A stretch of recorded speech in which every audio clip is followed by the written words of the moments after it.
Welcome back to another video. In this video I'm going to be going over the best chart settings to use when on TradingView. So that's going to be your candles, how to do your targets, your TPs, your liquidity levels, fair value gaps, all that type of stuff.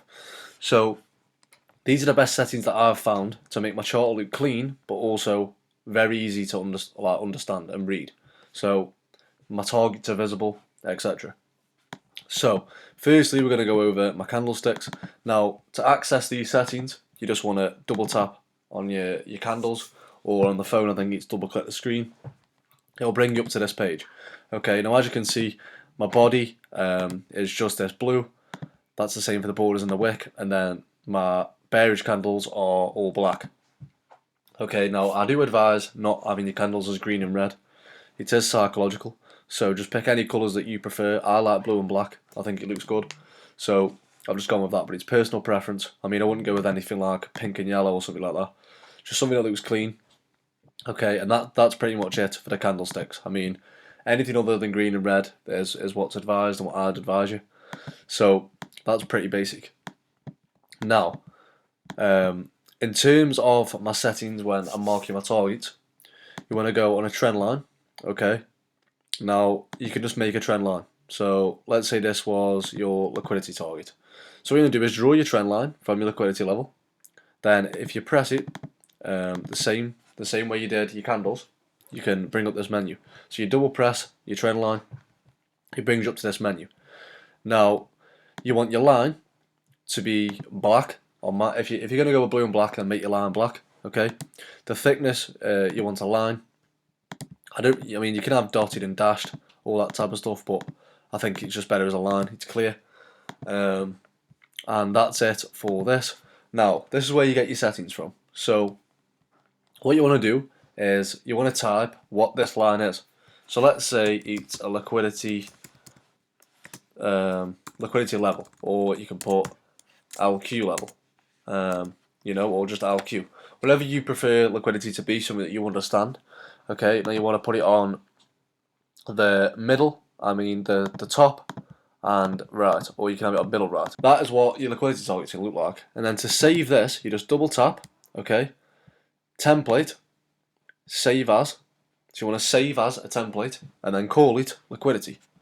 So that's going to save that. So whenever you draw a trend line, then you will have liquidity as one of your templates here. So you draw your line, press template, and you've got all these that I've already made. So for mine, you've got LQ, no liquidity. So that's my liquidity target. Okay, and you can do that with all different types. So if you want a TP, one, just draw a line, double tap, and then type in TP, and then you're just going to middle center, template, save as, call it TP. You get the gist of it. Okay, and you can do that for everything, for all types of things. So you got your liquidity levels, equal highs, news.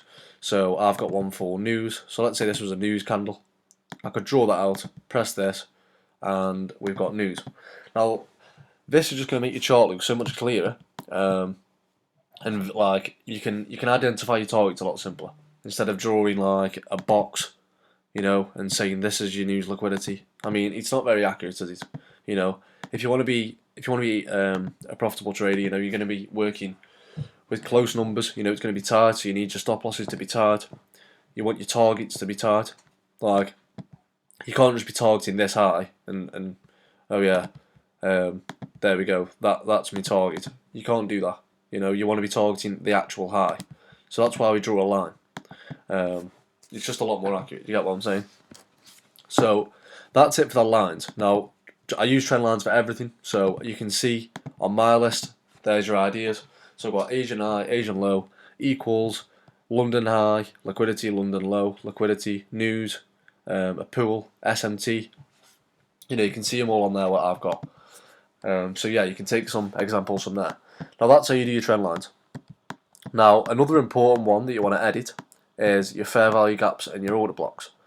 So if I jump onto a bigger time frame where it's going to be a lot clearer,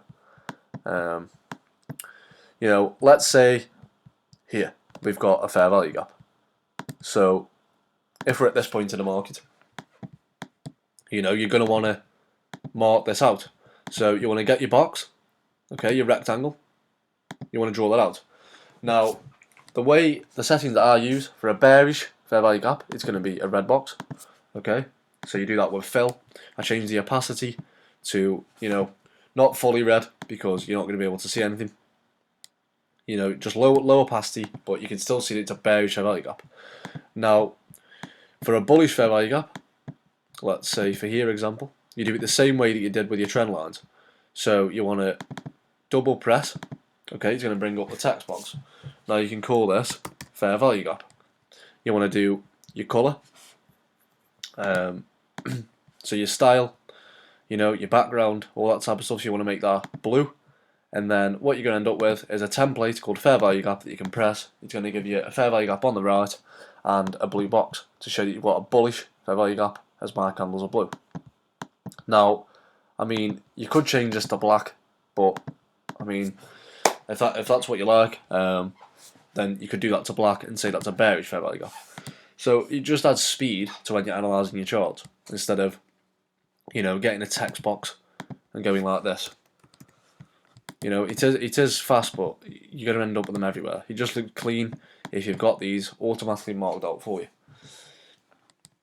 Now, it's the same thing with an order block. So you want to go here, okay, identify your order block, and you can make a setting for order block. It's the same thing, okay, it's just over and over, you just double press one of your instruments, one of your tools, and then you can edit it, type a text in, change the colour, the border, the opacity, all that type of stuff, save as a template. Now, it's that simple. This is just going to add more customization to your trade. It's going to make it a bit more personal. So that's it for this video on my chart settings. If you did enjoy the video, please like and subscribe, and I'll catch you on the next one.